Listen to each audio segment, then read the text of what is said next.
భారతదేశం గర్వించదగ్గ neurologist డాక్టర్స్లో SV Rangarao గారు కూడా ఒకరు. ఈయన ఎస్విఆర్ హాస్పిటల్ అధినేత. ఏపీ తెలంగాణలో న్యూరాలజీ డిపార్ట్మెంట్లో ప్రప్రథమంగా ఈయన ఒక గాడ్ ఫాదర్ లాంటివాడు. ఈయనతో మాట్లాడుతున్నప్పుడు నాకు అనిపించిన ఫీలింగ్ ఏంటో ఈయన ఒక డిక్షనరీ అని నాకు అర్థమైంది. ఈయనతో ఇంటర్వ్యూ చేయడం అన్నది నా అదృష్టంగా భావిస్తున్నాను. మధు మల్టీమీడియా ప్రొడక్షన్ తరపున సిటీవీ X1 యూట్యూబ్ ఛానల్ తరపున మరోసారి ధన్యవాదాలు తెలుపుతూ ఇంటర్వ్యూ స్టార్ట్ చేయబోతున్నాను. ఈ ఇంటర్వ్యూలో బ్రెయిన్ స్ట్రోక్, పెరాలసిస్, ఫిట్స్ గురించి అనేక విశ్లేషణలతో ఉంటుంది. పెరాలసిస్ అంటే అందరికి కామన్ తెలిసిన పెరాలసిస్ అంటారు, దాని తెలుగులో పక్షవాతం అంటారు. దాన్ని ఇప్పుడు మోడర్న్ లాంగ్వేజ్ బ్రెయిన్ స్ట్రోక్ అంటారు. హార్ట్ స్ట్రోక్ అంటే అందరికి అర్థమవుతుంది, స్ట్రోక్ అని. అదే బ్రెయిన్ స్ట్రోక్ అంటే ప్రజలు ఏమిటంటే ఇంకా పక్షవాతం అంటే ఒక ట్యాబు లాగా పూర్తిగా యాక్సెప్ట్ చేయడం లేదో, పేదవాళ్ళకి వచ్చేదో లేదో బ్యాగ్ ఎకనమిక్ గ్రూప్ తక్కువ వాళ్ళకి వచ్చిన పీపుల్ యాక్సెప్ట్ చేయరు, గుడ్డే జబ్బులాగా. సో ఏదైనా విషయం వస్తే పక్షవాతం ఉన్నా, పెరాలసిస్ అన్నా, హార్ట్, బ్రెయిన్ స్ట్రోక్ అన్నీ ఒకటే.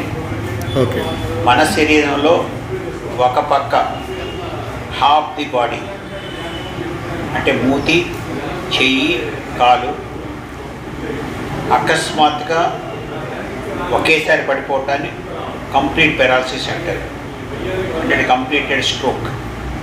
క్రమేణా ఫస్ట్ తిమ్మిరి వస్తుంది, అంటే బండబారుతుంది, తర్వాత చలనం తగ్గుతుంది, తర్వాత స్లోగా చెయ్యో కాలు వీక్ అవుతుంది. అట్లా స్లోగా వెళ్ళేదాన్ని స్ట్రోక్ ఇన్ ఎవల్యూషన్ అంటారు, అంటే స్ట్రోక్ పద్ధతిలో 24 గంటల్లో ముగుస్తుంది.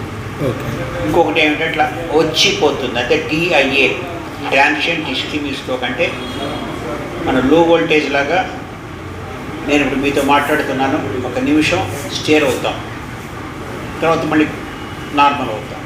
అది 2 నిమిషాలు 3 నిమిషాలు కావచ్చు. ఏదైనా ఇవన్నీ కూడా పక్షవాత లక్షణాలే. పక్షవాతం అన్నీ పోలి చాలా ఉంటాయి, కానీ ఈ 3 మన ప్రేక్షకులతో అంతవరకు అర్థమైతే చాలు. సో దీని గురించి చెప్పేది ఏమిటంటే ఎవరికైనా జనరల్గా 50-60 ఏళ్ళ తర్వాత డయాబెటిక్స్, బీపీ ఉన్న వాళ్ళు ఎక్కువగా, బాగున్న వాళ్ళు, పూర్తిగా బాగున్న వాళ్ళు సడన్ నడవలేకపోయినా, ఒక పక్క చెయ్యి వీక్ అయినా, తిమ్మిరి వచ్చినా, మూతి వంకలు వచ్చినా, మాట్లాడలేకపోయినా, నత్తికి మాట్లాడినా, బ్యాలెన్స్ తప్పినా, తూలి పడిపోతున్నా, ఒక నిమిషం కూడా ఆలస్యం చేయకుండా దగ్గరున్న క్వాలిఫైడ్ ఉన్నంతలో పెద్ద గవర్నమెంట్ హాస్పిటల్కి, సిటీ అయితే న్యూరాలజిస్ట్ గారికి 24/7 వెళ్ళాలి. ఎందుకంటే వైద్యం, పద్ధతి వైద్యం ఓన్లీ 3.5 to 4.5 hours మాత్రమే ఉంది. కొన్ని ఇంజెక్షన్ ఇచ్చి కొంత రివర్స్ చేసే అవకాశం 70% ఉంటుంది, తర్వాత వచ్చే అవకాశం తక్కువ. ఆర్ఎంపీల దగ్గరికి చిన్న డాక్టర్కి వెళ్ళి టైం వేస్ట్ చేసుకోవద్దు, డైరెక్ట్ వెళ్ళి పెద్ద డాక్టర్కి వెళ్ళండి, అడగండి. నెక్స్ట్, ఇప్పుడు మానసిక జబ్బులకి పక్షవాతం రిలేషన్ ఉందా సార్? సంబంధం లేదు. కాకపోతే పక్షవాతం వచ్చిన వాళ్ళందరూ కూడా, ఎవరైనా సరే పక్షవాతం అంటే ఏమిటి, వాళ్ళని మనందరం బాగున్నాం, అందరు చూస్తూ నడుస్తున్నారు, తిరుగుతున్నారు. ఒకసారి పక్షవాతం అనగానే ఏమిటి, వీళ్ళు బెడ్రీడన్ అయిపోతారు. బెడ్రీడన్ అయిపోతే అందరూ ఏమిటి, ఎవరు తిరగలేరు, మనుషులు మాట్లాడలేరు, ఒకసారి డిప్రెషన్కి వెళ్ళిపోతారు. ఆ డిప్రెషన్లో సైకోసిస్ వస్తుంది. సో ఒరిజినల్గా సైకోసిస్ అనేది, ఒక డిప్రెషన్, దిగులు అనేది మనం సొసైటీని నిన్నటి వరకు చేసిన పని మనం చేయలేకపోతున్నాం, ఇక ముందు చేయలేము, కాబట్టి డిప్రెషన్ పెడతాం. అందుకని సైకాట్రీ జబ్బు అవుతుంది, కానీ అవి 2 సెపరేట్. Okay sir. ఫిట్స్ గురించి అనేక రకాలు ఉన్నాయి సార్. అవి టెంపరీ ఫిట్స్ కూడా వస్తున్నాయి, కొంతమంది వచ్చి తగ్గిపోతుంటారు. దాని గురించి మీరు ఏమైనా చెప్పగలుగుతారు? ఫిట్స్ అంటే అవన్నీ డాక్టర్ వరకు మీకు చెప్పింది, ఒక పక్షవాతం వదిలేద్దాం, అయిపోయింది. Okay sir. నెక్స్ట్ ఫిట్స్ అంటే తెలుగులో మూర్ఛ అంటారు, సీజర్స్ అంటారు, ఫిట్స్ అంటారు. అట్లా ఫిట్లో కూడా మేజర్ ఫిట్, మైనర్ ఫిట్ ఉంటాయి. Okay sir. మేజర్ ఫిట్ అంటే దాంట్లో 5 స్టెప్స్ ఉంటాయి. ఇప్పుడు ఎదురుగా మన ఇద్దరం కూర్చున్నాం, ఎదురుగా ఒక మనిషి మన పక్కన ఉన్నారు. వాళ్ళు ఫస్ట్ అప్పటిదాకా బాగా కుర్చీలో కూర్చున్నాడు, సడన్గా మనిషి కళ్ళు రెప్పలు కదులుతాయి, తర్వాత ఒక పూతలాగా వస్తుంది. నెక్స్ట్ స్టెప్ అరుస్తాడు, తర్వాత ఒక్కొక్క చేయి కాలు ఒక పక్క ముందుకని కొట్టుకుంటాడు, తర్వాత 2 చేతులు 2 కాళ్ళు కొట్టుకుంటారు. ఇవన్నీ 5 స్టెప్స్లో డౌన్ అయిపోతారు. Very good sir. అప్పుడు నాలుగు కొనుక్కోవచ్చు. దాన్ని మేజర్ ఎపిలెప్సీ అంటారు, గ్రాండ్ మాల్ ఎపిలెప్సీ. అది అందరికీ తెలిసిన స్ట్రోక్. మామూలు చిన్న మైనర్ స్ట్రోక్స్ అయితే సగ బాడీ కొట్టుకుంటుంది. ఇవి స్ట్రోక్లో 2 రకాలు. Okay sir. సార్ ఇప్పుడు పక్షవాతానికి ఫిట్స్కి ఏమైనా సంబంధం ఉందంటారు? రిలేటెడ్ కంటెంట్గా ఏమైనా ఉందా? 2 సెపరేట్ సబ్జెక్ట్స్. ఓకే. కానీ స్ట్రోక్ అయిన మెదడు నుంచి వచ్చేది, పక్షవాతం మెదడు నుంచి వచ్చేది, ఫిట్స్ అయిన మెదడు నుంచి వచ్చేది. మెదడులో ఇన్ఫెక్షన్ కానీ, ట్యూమర్స్ కానీ, రక్తప్రసరణ తగ్గడం కానీ వాటి వల్ల ఏదైనా ఇవి రావచ్చు. Okay sir. ఇవన్నీ ఒక న్యూరాలజిస్ట్ కానీ, ఒక సీనియర్ ఫిజిషియన్ కానీ కనిపెట్టగలరు. డాక్టర్ దగ్గర వెళ్తే తప్పించి డైరెక్ట్ ప్రశ్న సమాధానం రాదు. కరెక్టే సార్. సార్ అంటే నాకు మీకు 40 years ఎక్స్పీరియన్స్ ఉంది కదా సార్. ఈ 40 years ఎక్స్పీరియన్స్లో మీ బాగా టిపికల్ సర్జరీ ఏదైనా జరిగిందా పక్షవాతం సంబంధించింది? ఇది కష్టం అని అనిపించింది దాంట్లో ఏదైనా? పక్షవాతం అనేది మెయిన్లీ 80% మెదడులో రక్తం క్లాట్ అయితే వస్తుంది, దాన్ని ఇస్కిమిక్ స్ట్రోక్ అంటారు. Very good sir. ఒక 20% హెమరేజిక్ స్ట్రోక్ అంటే దాంట్లో బ్రెయిన్లో బ్లీడింగ్ అయితే వస్తుంది. పక్షవాతం అనేది మొదటి 3 గంటలు, 4 గంటలు, 6 గంటలే గోల్డెన్ అవర్. దాన్ని దాటిన తర్వాత ఛాన్సెస్ తగ్గిపోతాయి, సెకండ్ స్టెప్కి వెళ్ళిపోతారు. 1 or 2 days తర్వాత పెద్ద ఛాన్సెస్ ఉండవు. వచ్చినా చూస్తాం, అది వేరే విషయం. ఇవన్నీ కన్ఫర్మేషన్ చేసేది CT scan, brain scan. Okay sir. సర్జరీకి వచ్చేటికి బ్రెయిన్ ట్యూమర్ సర్జరీస్ లాగా పక్షవాత సర్జరీస్ ఎక్కువ చేయం. ఓకే. కానీ చేస్తాం. ఎంతమంది కంటే 100 పక్షవాతాల్లో సర్జరీ అవసరం పడేవి సుమారు 20% అంతకు లోపే ఉంటాయి. సక్సెస్ రేట్ ఎంత ఉంటుంది సార్? వచ్చే కండిషన్ బట్టి పేషెంట్ స్పృహలో ఉంటే సక్సెస్ రేట్ బాగుంటుంది. పేషెంట్ కోమాలో ఉండి కండిషన్ బాగాలేక బీపీ డౌన్ అయితే అసలు సర్జరీ కూడా చేయం, ఒక్కసారి హోప్లెస్గా ఉంటుంది. పేషెంట్ ఎర్లీగా వస్తేనే సర్జరీ రిజల్ట్స్ బాగుంటాయి. Okay sir. ఇప్పుడు పక్షవాతం కానీ ఫిట్స్ కానీ వంశపారపరంగా వచ్చే అవకాశం ఉందంటారా? ఫిట్స్కి వంశపార్యం ఉంది, పక్షవాతానికి వంశపార్యం లేదు. కానీ పక్షవాత కారణాలు డయాబెటీస్, బీపీలు. Very good sir. అవి ఫ్యామిలీస్తో నడుస్తాయి. పేరెంట్స్కి వస్తే పిల్లలకు వస్తే నెక్స్ట్ జనరేషన్ వస్తుంది. కానీ రాకుండా కూడా మనం చూసుకోవచ్చు. ప్రివెన్షన్ ఉంటుంది ప్రతి ఒక్కరికి. పేరెంట్స్ ఉంటే జెనెటిక్స్లో రావాలని 100% లేదు, more than 50% yes. Okay sir. మిగిలిన వాడికి ఏమిటంటే పేరెంట్స్లో ఇద్దరు పేరెంట్స్కి వచ్చినప్పుడు పిల్లలు వచ్చే అవకాశం మోర్ దెన్ 50%. Okay sir. మరి రాకుండా చూసుకోవాలంటే మనం మొదటి నుంచి కూడా అలవాట్లు ఇవ్వాలి. ధూమపానం, స్మోకింగ్, డ్రింకింగ్ అలాంటి అలవాట్లు ఉండకూడదు. వెయిట్ పెరగకూడదు, వాకింగ్ ఉండాలి, ఎక్సర్సైజ్ ఉండాలి, జంక్ ఫుడ్ తినకూడదు, వ్యాయామం చేయాలి, లైఫ్ స్టైల్ మార్చుకోవాలి. అట్లా కొన్ని జాగ్రత్తలతో పూర్తి నివారించవచ్చు, లేదా కొన్ని సంవత్సరాలు వాయిదా వేయవచ్చు. కానీ మన అదృష్టం ఇది ఫాలో అయితే వచ్చిన మన పేరెంట్స్ సఫర్ అయితే తీవ్రంగా suffer car. Okay sir. So diabetes life style modification. Diabetes not a disease. మన లైఫ్ స్టైల్, మన రోజువారీ బతికే విధానంలో pollution, health, walking, exercise, habits దూరంగా ఉండటం, టైంకి ఫుడ్ తినటం, స్ట్రెస్ తగ్గించుకోవడం, ఇలాంటి లైఫ్ స్టైల్ మాడిఫికేషన్ చేస్తే షుగరే కాదు చాలా రోగాలు రావు, వచ్చిన కంట్రోల్లో ఉంటాయి. Okay sir, thank you sir. ఇంకొక 2 డౌట్స్ ఉన్నాయి. మీ వ్యక్తిగతంగా ఎస్విఆర్ హాస్పిటల్స్ పెట్టారు కదా సార్, దాని మెయిన్ మోటో ఏంటి సార్?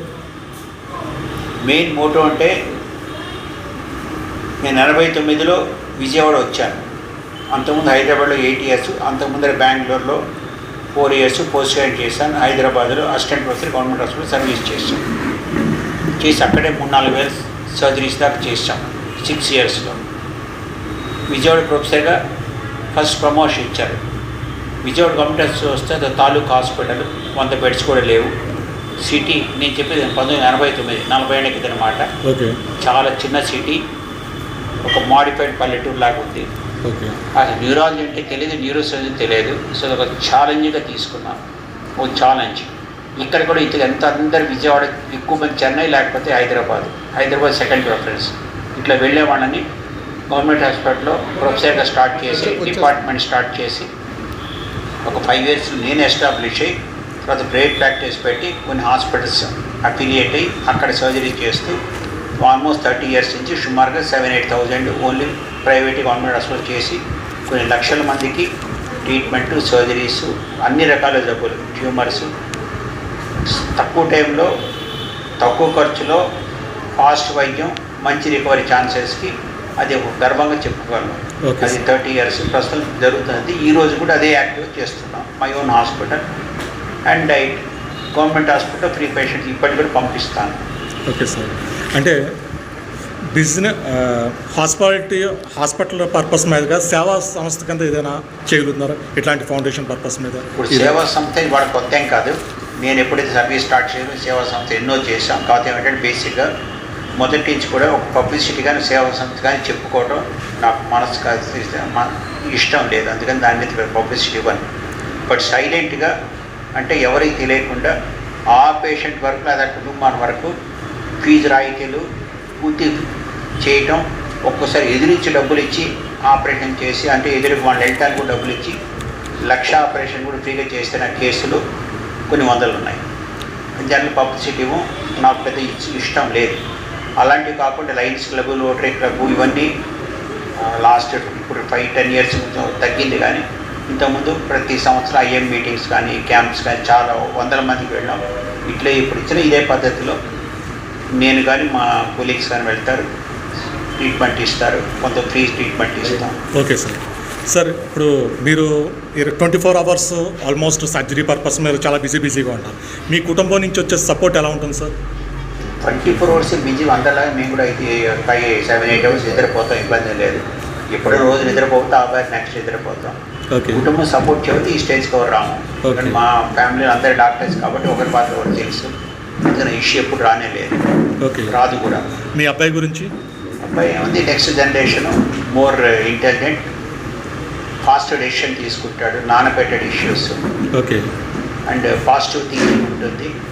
అండ్ ఐఎస్బిలో హైయెస్ట్ దాని నుంచి టాపర్ వచ్చాడు కాబట్టి సో ఒక ఇండస్ట్రీని ప్రమోట్ చేసే పద్ధతిలో కొంతవరకు నా నుంచి బాధ్యత తీసుకున్నాడు. నాకు only medical treatment part hand over చేస్తాను. I appreciate it. ఓకే. మీ మిస్సెస్ గారి గురించి ఏదైనా? ఆవిడ నాకంటిగా సైలెంట్, నాకంటిగా ఎక్కువ confident, more intelligent, more confident, more efficient. But నాతో కూడా ఇప్పుడు మాట్లాడు అసలు బయట పబ్లిక్ రారు. Okay. But do lot of silent work, lot of charity work. Okay sir. And your high success rate. ఆమె ఈ రోజుకి అన్నిటికంటే ఇంట్రెస్ట్ పోస్ట్ గ్రాడ్యుయేట్స్కి నెక్స్ట్ జనరేషన్ టీచింగ్ చేయడం. టీచింగ్ అంటే నెక్స్ట్ జనరేషన్ పిల్లలకి మనతో పోకుండా ఏదైనా ఒక ట్రీట్మెంట్ ఎక్స్పర్టైజ్ అనేది. అంటే ఏ college? Ashram college, government college. ఇప్పటికి మొత్తానికి 100 మంది పీజీస్ కమ్యూనికేషన్ ఉంటారు. పేరెంట్స్ మేడం పేరు Tripura Sundari. Okay sir. Thank you sir. Sir ఒకసారి మీ మాస్క్ తీస్తే మిమ్మల్ని కూడా మీ గురించి, మీ నాన్నగారి గురించి. ఇంకా చెప్పాల్సింది అంతా కూడా చెప్పారు. మీ నాన్నగారు నా గురించి నేను మోర్ కాన్ఫిడెంట్ ఏం చెప్పారు. ఐ డోంట్ థింక్ నేను ఇంకా అంత ప్రూవ్ చేసుకోలేదు. చెప్పినట్టు హాస్పిటల్ పెట్టి కూడా 18 ఏళ్ళు అయింది. Okay. Senior most neuro surgeon విజయవాడలో one of the most successful neuro surgery hospital SPR hospital. ఆ హాస్పిటల్లో నేను ఇచ్చే కేర్ నలుగురికి తెలియాలి, నలుగురికి సేవ చేయాలని చెప్పి ఈ క్యాంప్ కూడా పెట్టాను. ఇంతకుముందు ఇలానే కంటిన్యూషన్గా లయన్స్ క్లబ్ కాకుండా ఇంకా వేరే ఆర్గనైజేషన్తో కూడా ఇలానే క్యాంప్స్ కంటిన్యూ చేస్తాము. ఇంత ఎక్స్పీరియన్స్ ఉంది, ఇంత ఉన్నప్పుడు వాళ్ళు కూడా 65 ఇయర్స్కి వాళ్ళు వచ్చి డాక్టర్స్ చేస్తున్నారంటే మనం కూడా మన సైడ్ నుంచి సపోర్ట్ చేయాలి. Exactly sir. మేము వచ్చేటప్పుడు ఎప్పుడైనా కూడా కమ్యూనికేట్ చేస్తాము ఎక్కడ క్యాంప్స్ పెడుతున్నాం అని చెప్పి. వాళ్ళు చేసినంత వరకు వాళ్ళే 65 ఏళ్ళకి యాక్టివ్గా చేస్తున్నారంటే మీరు కూడా ఖచ్చితంగా అవకాశాన్ని ఉపయోగించుకోండి. Thank you so much. Thank you sir. Thank you.